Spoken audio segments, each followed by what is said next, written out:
So check this one out, guys. Right? Look at this one. My bedroom, the two living rooms. Three each or three total. This is what poor maintenance look like when you don't do your oil change on time. You neglect your oil change. This is what it looks like. So you can see me tensioning the belt right there, and I use the pry bar to pretty much get the belt right off. Which just pushing tension towards me and turning the crank at the same time.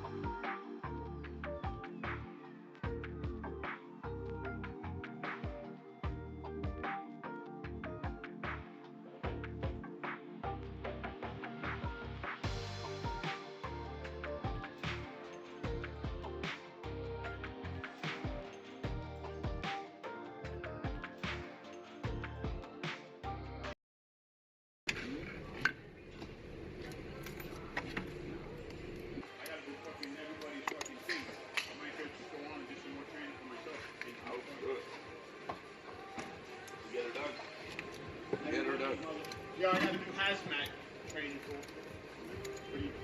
like everybody for the mobile. For the mobile.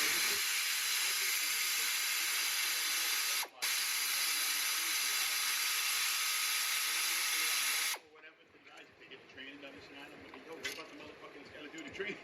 Yeah.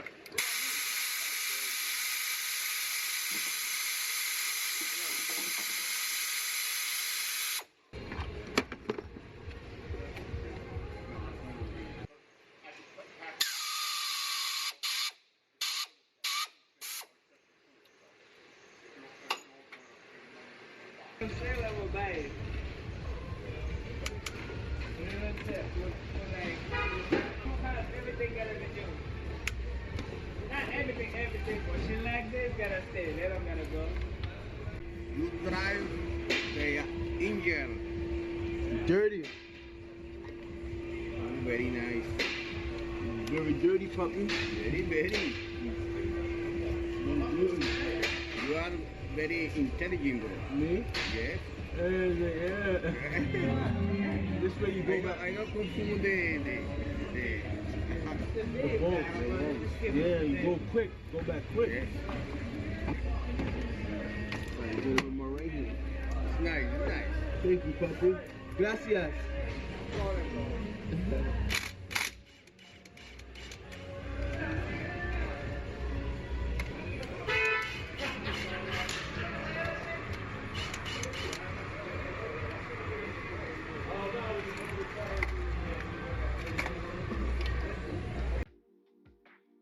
But man, that engine is dirty. You'd be surprised when the EPR would do it. They said that shit's not gonna run right. What? This shit. Who's that? King said be careful because it might not run right since the fuck shit is so small. These shits are fucking bulletproof. As long as your phasers are good and your timing is set, these motors are damn near bulletproof. I promise you, Chuck. I promise you. These motors is one of the best motors ever built, Chuck. I've never replaced a 3.5 on a truck. I've never done it.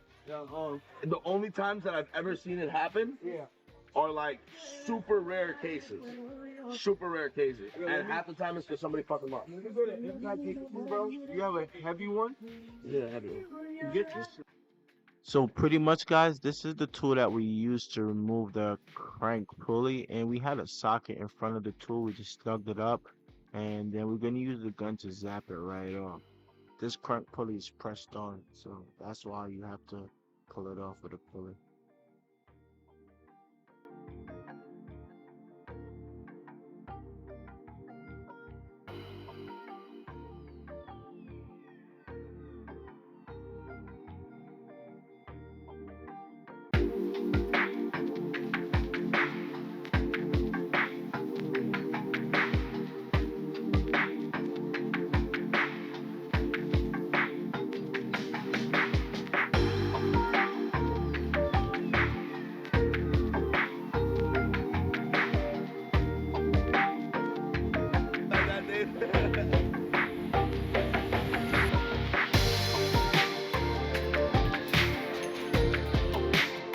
This is what I use to clean my engines when I do them. I use silicone cleaner.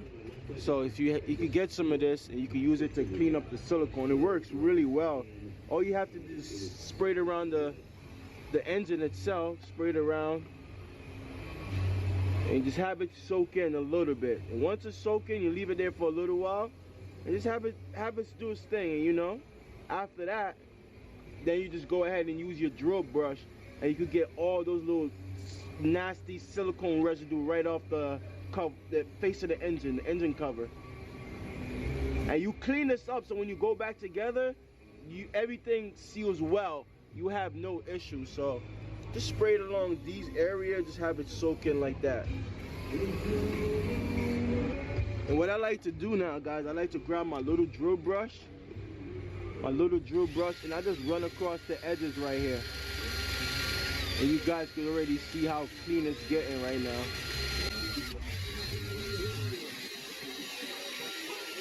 That's all you have to do, guys. Go ahead, use your drill brush, and you run it through.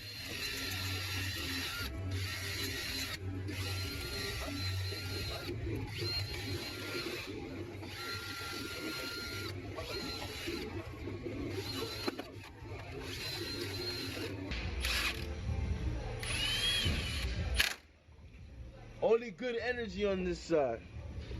North side. Yeah, exactly. Or the south side. The south side.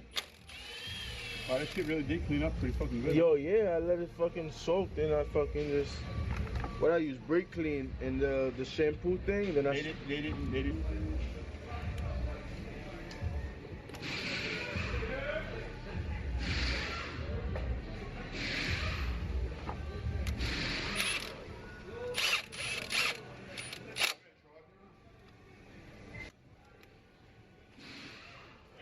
Those components that I'm removing right now are the VCT. So now you have two on the left side, two on the right side, one for exhaust, one for intake. And when I removed mine, it was clogged, but the camera was not focusing, so I was unable to show you guys.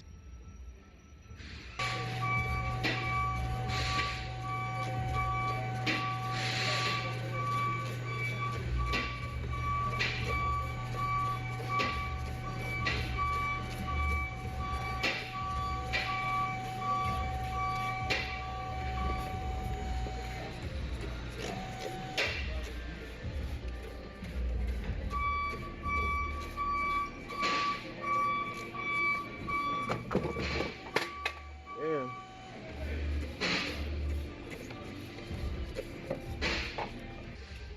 And I'm blowing it out, guys. I'm blowing all this out.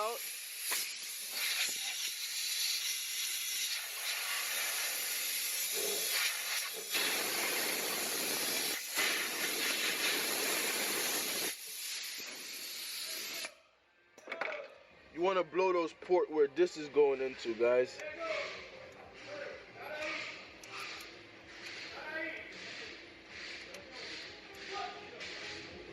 But you gotta always lubricate the seal. So all these seals, you gotta make sure you lubricate around all these seals. Watch out, nigga. Gotta go to the gulag. I might not make it. I got faith in you.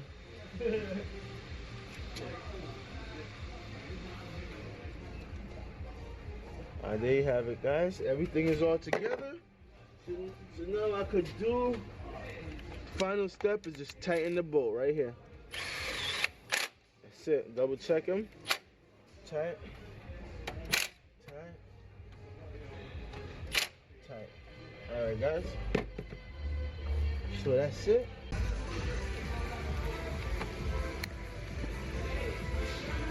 Look, guys, so I'm going to show you guys how to time up this. This is going to be the right side, so I'm going to show you guys how to time it. You have a timing mark here. You can see it. You have a timing mark right there. And you have left. I already did the left side. And you have the right side here. So, and you have colored links on the chain here. Right here, you have colored links. You see it's a different color from the rest of them. You clearly see it. Alright, and you have one here. So what you want to do is go ahead and line your colored links up. Boom. Once you line your links up, the next way.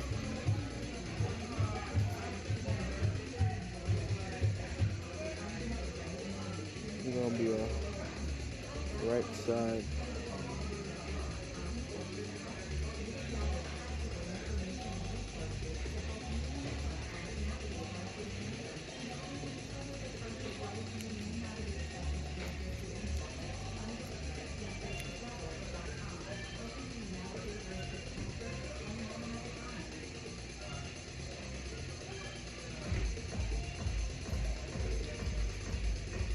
Yo, what's up, Shasty, man?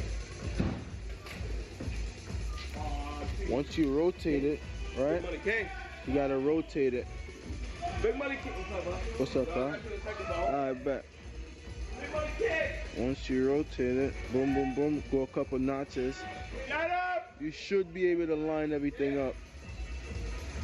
So right side, then you should be able to slip your right gear right in, just like that after you rotate it. See it, guys? Look. Now you're able to see your timing mark for the right side. So one notch here and one notch right here. So this is how it's gonna look, and I'm gonna highlight it so it's glow up a little bit for you guys.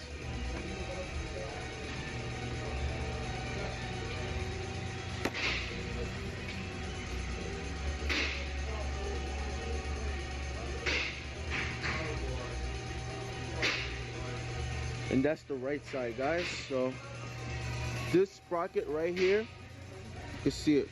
This sprocket is gonna go right on the right side. You facing the engine is gonna go on this side, right over here. That's the right side. So that's the side it's gonna go on.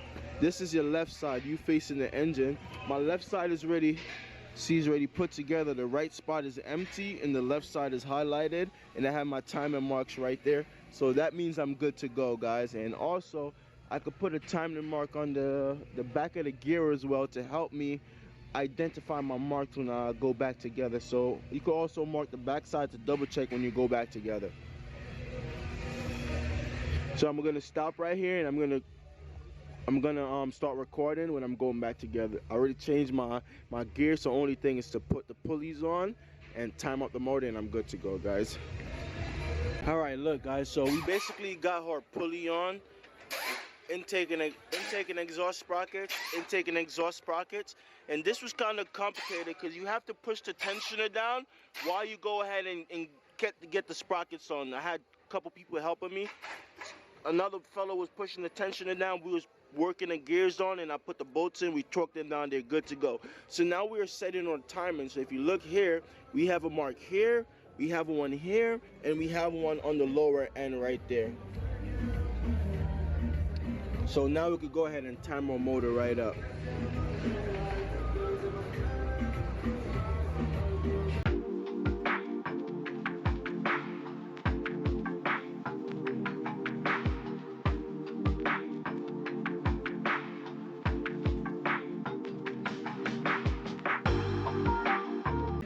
Alright guys, check me out. My timing is all in place now. We put the belts on, and if you look, you have a timing mark here.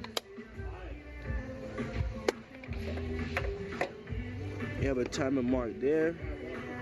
You have one here. And you have one right down here, guys. At the crank right there. See, it's marked.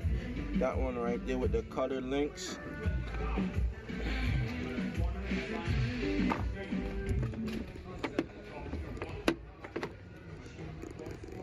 It was pretty self-explanatory. We had to mark here, a timing mark. We got this one on, we got this one on, and then we put all the guides in, and then we just pull the chain together, tension everything, and everything just slap right together, guys. So now all I have to do is pull my tension and rotate and see if everything lined up.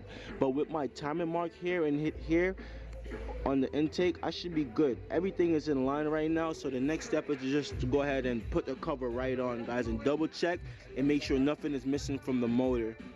Turn that shit off then, Chunk. And then they always say to do this, right? With a pry bar right here, they always say to put some tension against the tensioner, no?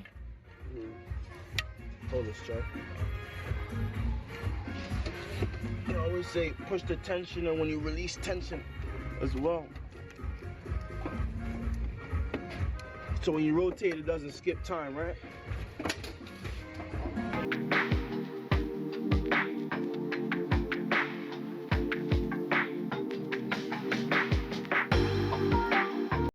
cleaned up, bro. Ready for the ribs.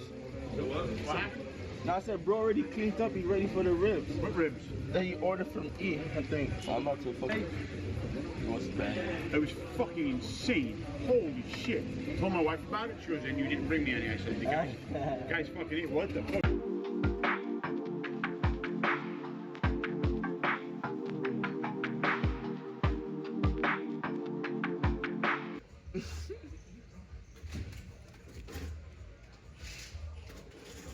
Alright guys, we're gonna put this valve cover on real quick. This is this side over here. Before we do that, let's just skim through real quick, make sure we didn't get anything caught. Make sure we didn't get anything caught inside the engine bay. Just look over real quick. Make sure nothing is caught inside the engine. Guys, before you lay the valve cover down, just double check the area. Make sure there's no bolt or anything down inside the camshaft area. You don't want to bolt the valve cover down with like a bolt down in that area. That would be bad. So double check before you go ahead and bolt it down.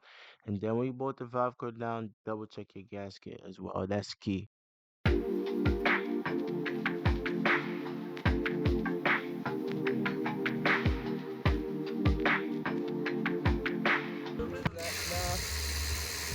Learning as I go along, son. Huh? This guy behind me, okay?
Guys, now that I just placed my valve cover down, now it's time to put the left charge pipe back onto the turbo.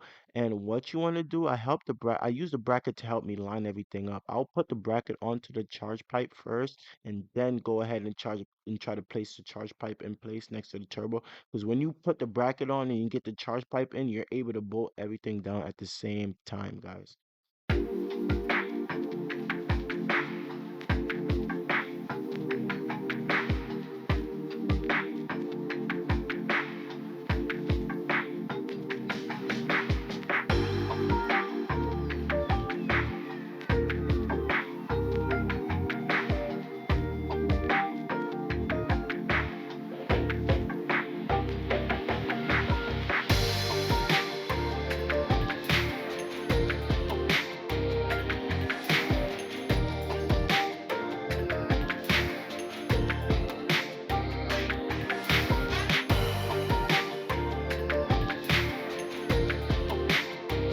Now that our charge pipe are now installed, guys, now I'm going to show you guys the orientation, how you need to lay them out.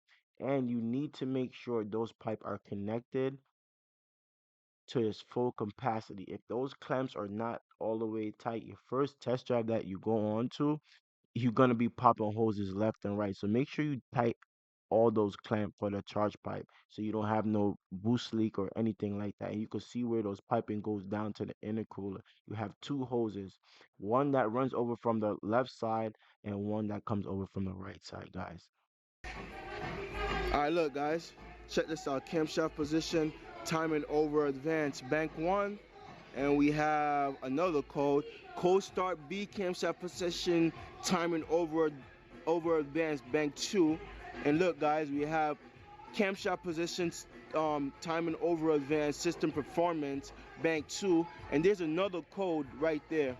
That's the reason why we did all the phasers, you know, because this car, it came in and the customer was worried about the engine light. And I looked at the codes, I'm like, yep, this thing needs phasers. Once you see timing over advance and all these type of codes, the camshaft and the sprockets is not working like it's supposed to. And let me show you guys what the sprockets looked like. So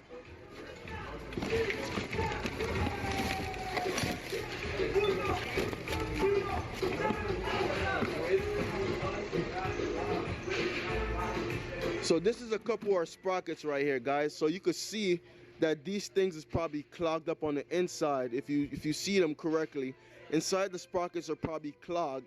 So you know this can't retard and advance the timing correctly how the vehicle PCM wants the car to.